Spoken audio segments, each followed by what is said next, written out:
There are strange things out there that seem to have no explanation.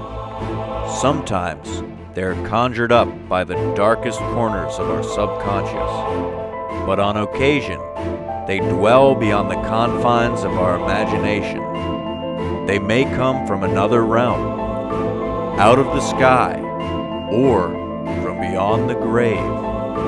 Once they reach out from beyond the veil, the line between dreams and reality fades. It's our job to investigate these reports and compile the Virginia Paranormal Case Files.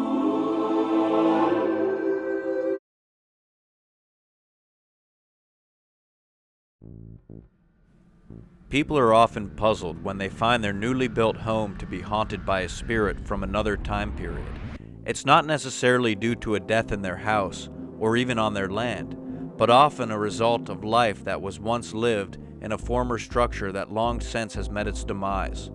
Often when an old house is brought down and the land cleared for new construction, a window is left open. Amongst the scattered remnants of a bygone era, voices from the past call out, and mysterious figures linger, slipping through the open window and wandering about in a time and place much different than their own. Such seems to be the case with a newly built home in Unionville, Virginia, where a spirit from the past has been seen wandering about the house and the woods that surround the property.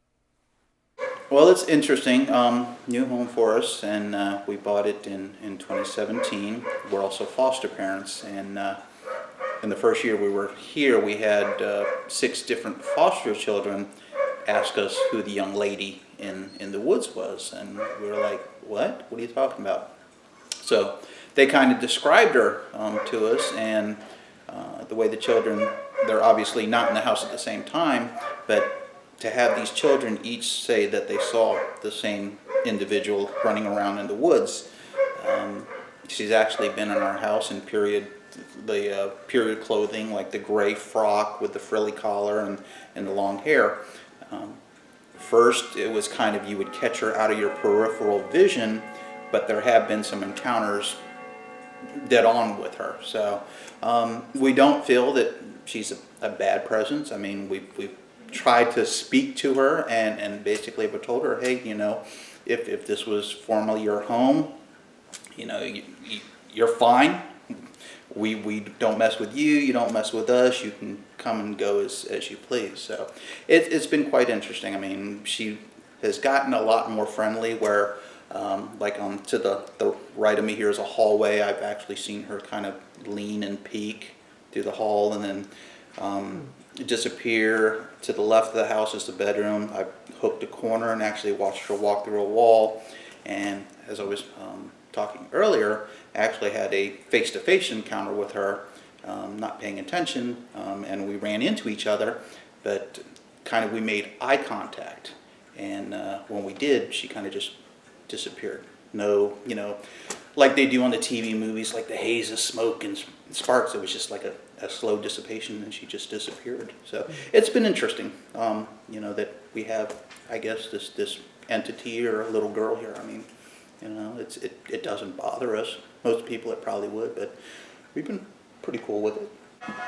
So what I'm doing right now, I'm just taking a baseline EMF sweep of this hallway right through here, and basically what baselines are. Essentially, we do it right before we start investigating, and that's to pick up like any EMF hotspots that they exist in the house. And the purpose of that is during the course of the investigation, if we get something that wasn't tagged or picked up during the baselines, chances are it's something that wasn't there before. And we also do it for temperatures, pictures as well. We take baseline pictures as well of every angle of each room. It seems like this house isn't having any high EMF levels at all, and that's a good thing. That's definitely a good thing. Because like I said, if you don't have any spike or anything over the course of your baseline, then if you get a spike, during the course of the actual investigation, you definitely, make note of that. It's really good actually when the levels are, this low, because when they are high, like you were stating, it's just all over. You're getting a spike. So even if something does, even if we do get a spike during the actual investigation, and we're gonna have to get some kind of secondary evidence, like a drop on the thermometer, visit or actually feel a cold spot, because if levels are high, all over the house, then you're not gonna know if that's from an entity or if that's just power lines, so it's definitely good to have these low level high EMF level exposure. It's known to, after a while, I think it's like possibly carcinogenic, right? Carcinogenic. It's like 11 o'clock, so it's kind of, that word was hard to get out there, but yeah, after a while, there's exposure like to high levels of EMF levels. It's known to have, like, some people hallucinate. I think it's probably responsible for like all kinds of different like mental illness, or possibly it definitely can't be good for you, being exposed to such high levels of stuff. But it's also thought that with such high levels, spirits can actually use that energy in the environment and actually like kind of harness that energy and like manifest themselves. As we usually do, I've been walking around and taking the baseline photographs in duplicate. There's been a lot of activity here in the master bedroom, so I wanted to kind of focus quite a bit around here and take multiple pictures, multiple angles, and they have a nice master bathroom off of the master bedrooms as well, so I've got to continue with the rest of the house now. Now, one of the things that the client has experienced is cold spots here in the master bedroom. So it may be one of those places that would be good to set up a thermometer and keep it here and sort of monitor it throughout the night and see if there's any temperature fluctuations that we can detect. So we have this this thermometer here, and that one right there. It's got a few numbers up there. That one that just tells us what the temperature in the current temperature is in the investigation, and then it's got these two at the bottom. So like, let's say it drops, below 70, it'll tag it down below. And then it's also got like a high setting too, so, vice versa. But we definitely like make note of like it's 70 when we start off the investigation.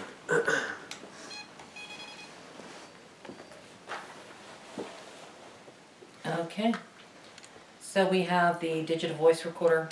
We're going to set that to record and set that out here, maybe. And then we have the spirit box. I think maybe the spirit box would be a good thing to start first. So we're not here to harm you.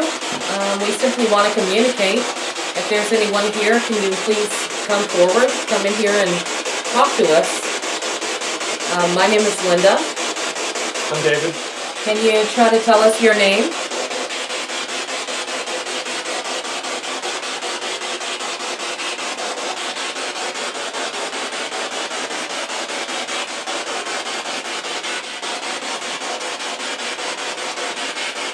Can you tell us why you're here?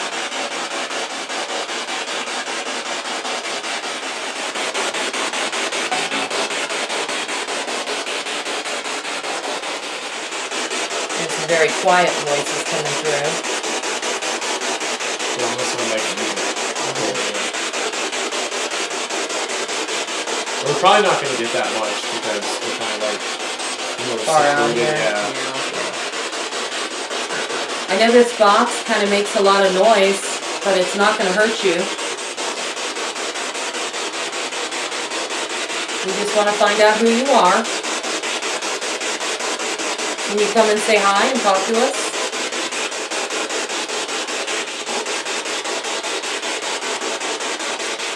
Can you tell us how many entities? I got it. Got the word that time. I remembered it. How many entities are present here with us? Is it just you?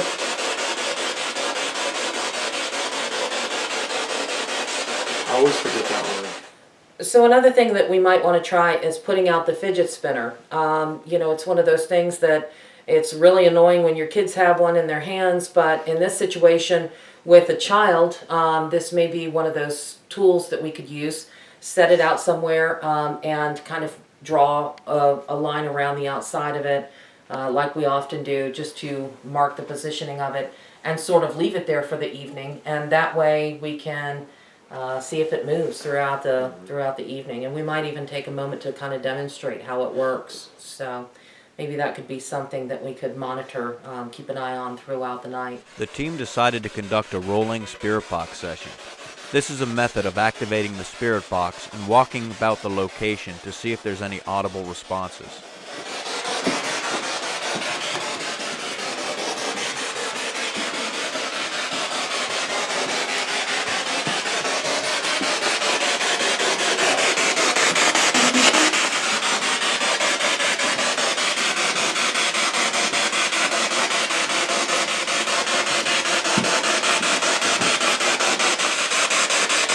We're not here to hurt you or make you leave or anything like that. We just want to talk with you.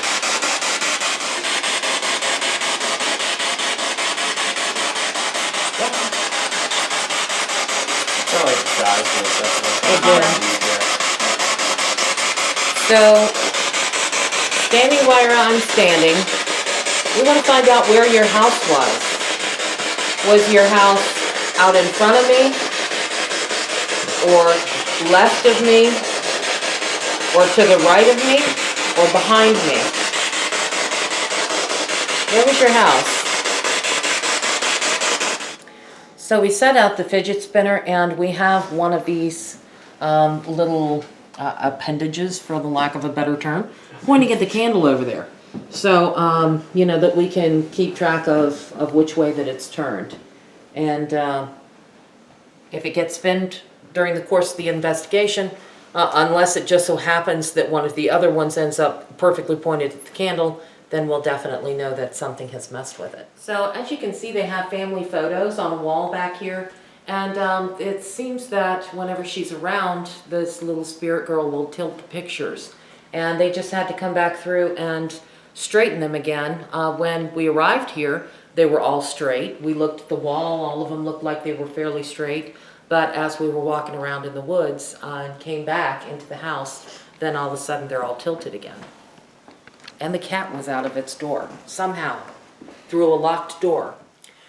So we were trying to decide where to put the action camera. We have one that is a full spectrum action camera, and we decided to place it right here in the bedroom on a piece of furniture where we can get a very good vantage point of the entire hallway down to one of the other open bedroom doors. And we felt like that would be one of the best places for it, because she has been seen in this hallway, rustling around in some of the other bedrooms, and peeping around the hallway entrance into the living room as well. Now, we did take the IR light that we have, we placed it down the hallway in the floor of the other bedroom so that we could sort of illuminate that end of the hallway a little bit more. And you can see it kind of down on the floor there. So I think we've got it pretty well covered. So we have the periscope here down on the ground, and we're going to take a look and see if we can get something to manipulate this. And, oh, there goes something. Now, instead of picking up just electromagnetic energy, it seems to pick up static. So if there's a lot of movement inside the room or in the area, then it will sort of light up. We've noticed in the past, people swirling around bandanas and stuff in certain investigations. Has set it off. Oh. So, but we do have that down on the ground, and it should be an interesting toy to kind of mess with here. So we have this thing down here. If you come near it, those little things that stick out around the outside, those little spokes will light up. Can you try to make that light up? Yeah, it won't hurt you at all. Mm-mm. Not at all. It's like a toy. It just kind of lights up. Makes pretty colors. That's really all you gotta do is just kind of go by it, move past it.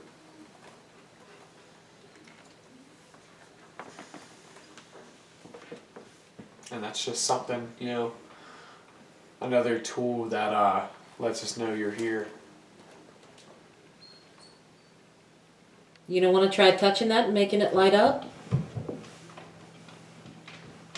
Definitely don't be afraid to make it light up.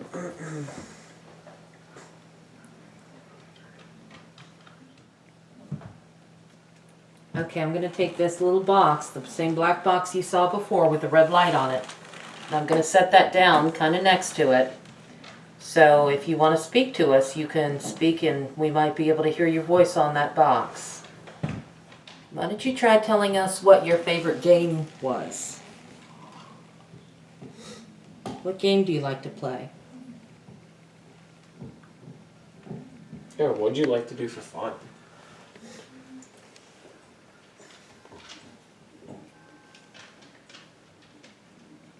You seem to enjoy running around the woods or the woodlawn there.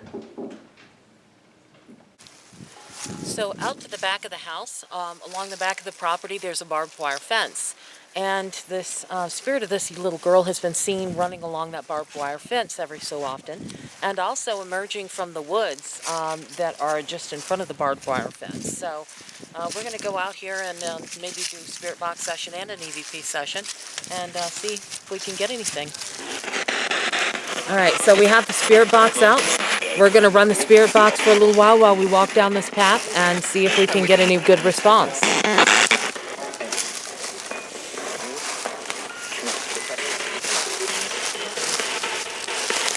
Are you here with us?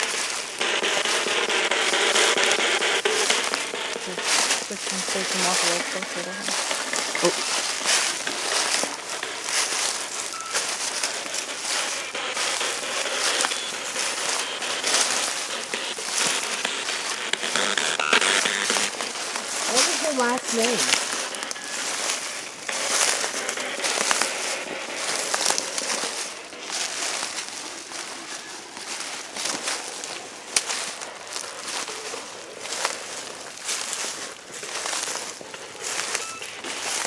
Did you used to play in these woods?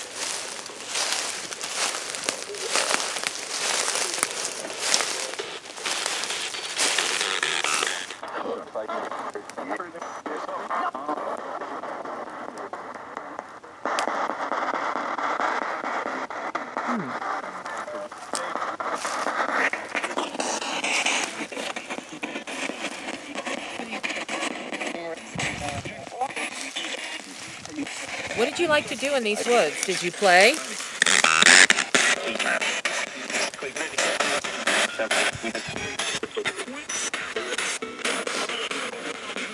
Was that you just a few seconds ago talking to us? Or who or what exactly was that?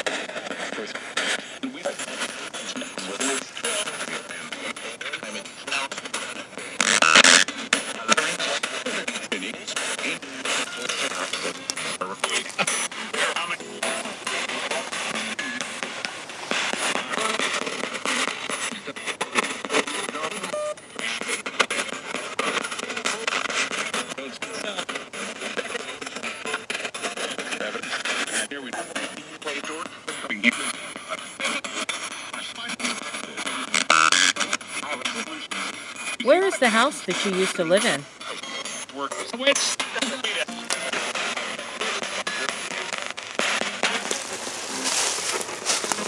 So we're coming up to a spot where I believe it was Kyle had found this structure in the trees here. It looks like it might be a fort or a tree house of some sort, but it's really hard to tell because it's only a couple of boards that are nailed to the tree and that have sort of started to be enveloped by the tree itself over time. So the wood obviously looks very old. It's hard to tell how old, but it certainly does look like it was some sort of structure in the tree here. Was this where your tree house was?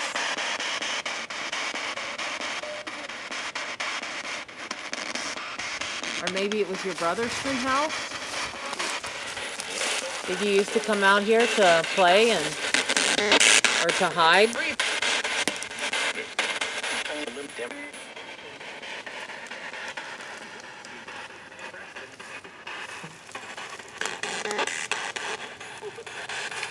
Why do you like back in the woods?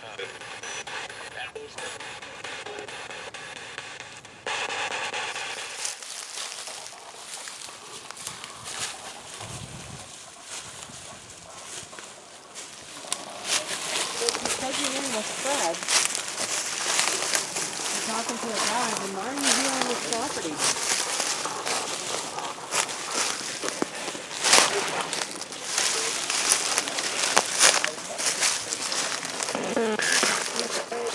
So right over here we have the opening to an old well.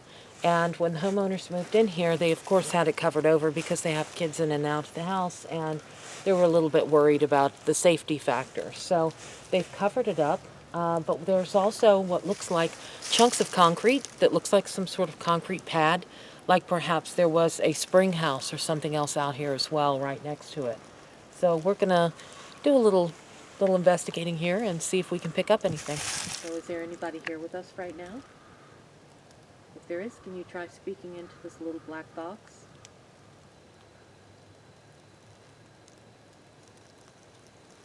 Is there a train near here? We're close enough. There's actually a couple valleys. I had a whole thing of snacks I got for my birthday. I didn't take any of it. Oh, you should have. Gosh. You always pack snacks for the road. Yeah. I do. So did you have to come out to this well to get water sometimes?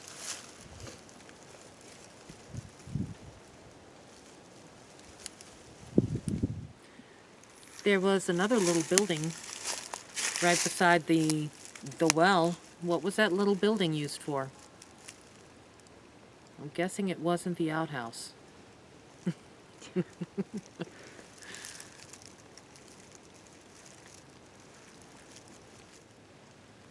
Did an accident happen at the well?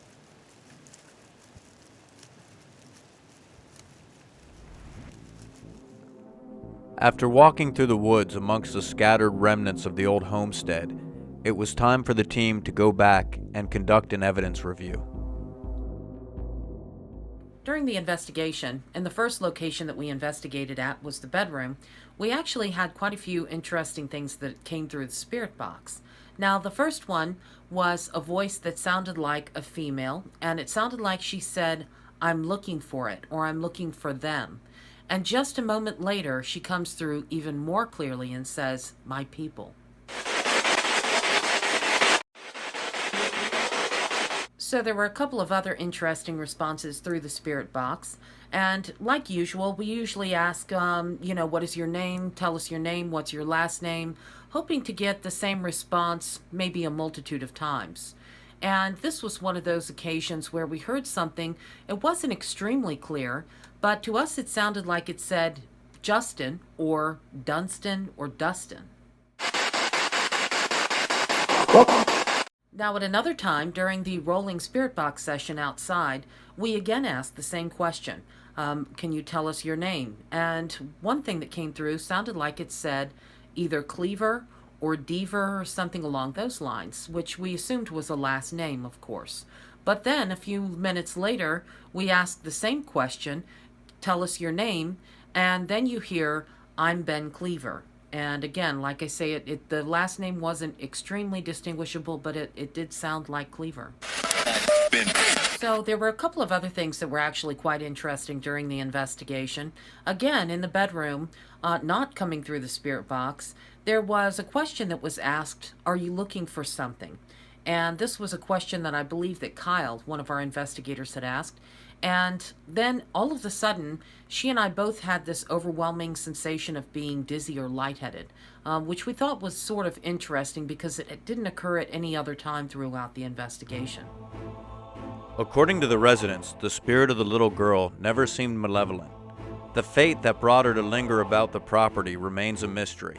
In many cases, spirits seem to be searching for something or attempting to complete unfinished business. But in some cases, spirits may return to a place that holds fond memories. There have even been reports of people passing away as adults and reappearing as a childlike spirit. Whatever the reason, the ghost of the little girl in Unionville is drawn to that property and perhaps intrigued by the sight of children playing in her yard, which, though changed by the hands of time and men, still holds the same sentiment.